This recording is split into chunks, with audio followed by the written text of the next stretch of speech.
diminuer votre charge mentale. Bonjour à vous, je suis Johanna Saba, coach de vie. J'accompagne les femmes à concilier leur vie personnelle et professionnelle. Donc être une maman aimante et une femme entrepreneur réussie, c'est possible. Et on va en parler un petit peu.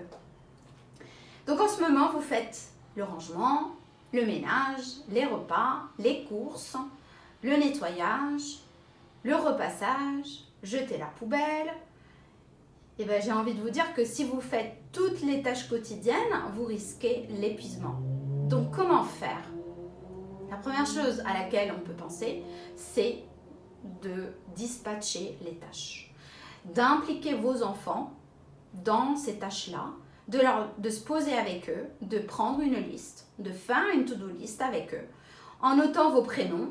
C'est ce que en fait je fais. Donc on note nos prénoms, on note tout ce que chacun peut faire et chacun a besoin aussi. C'est-à-dire vous pouvez aussi noter vos moments à vous qui sont importants, vos rendez-vous aussi de travail, ce que vous faites, les repas, tout ça. Et donc pour vos enfants, vous pouvez leur demander d'étendre le linge, de plier le linge. Votre conjoint est aussi. Donc vous pouvez lui demander de faire par exemple le nettoyage de la salle de bain. Vous pouvez lui demander de jeter la poubelle. Donc si vous ne lui demandez pas, il ne saura pas que vous avez besoin de lui. Donc en fait, votre conjoint, il est prédisposé à vous aider. Donc osez lui demander, osez lui faire part de cette to-do list. Donc vous pouvez la prendre en photo, lui envoyer, mettre sur le frigo. Voilà. C'est important que cette to-do list soit commune, voilà, que tout le monde soit au courant de cette to-do list.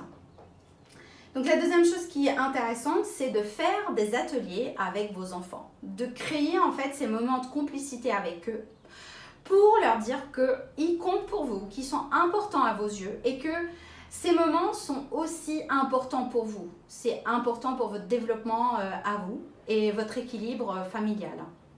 Donc créer par exemple des ateliers culinaires, des ateliers sportifs avec eux que vous pouvez partager.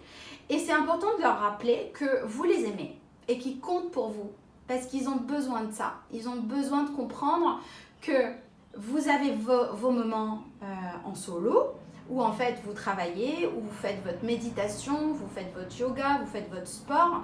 Mais ils ont aussi besoin de savoir que vous êtes là aussi pour eux et que vous les aimez comme vous aimez votre travail et tout le reste. Donc ça c'est une chose. En parlant de cette to-do list, c'est important aussi de faire votre tableau de rêve, votre tableau où en fait vous mettez tous vos projets que vous avez envie de réaliser. Et que ce soit qu'il y ait un projet en commun.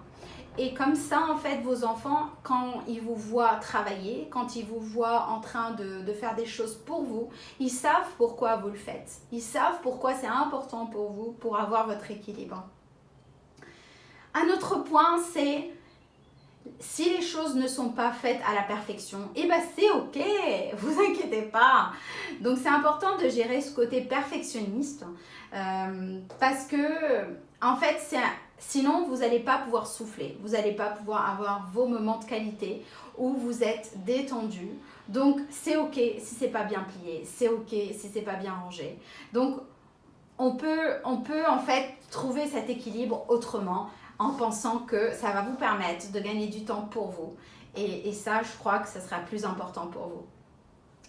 Donc voilà, si vous avez aimé cette vidéo, je vous invite à mettre un pouce bleu et à la partager autour de vous. Si vous avez des questions ou des commentaires, vraiment, je serais ravie de les lire et de les commenter. Voilà, pour le moment, je vous remercie. Je vous souhaite un bon courage. Et puis, plein de good vibes. Belle journée.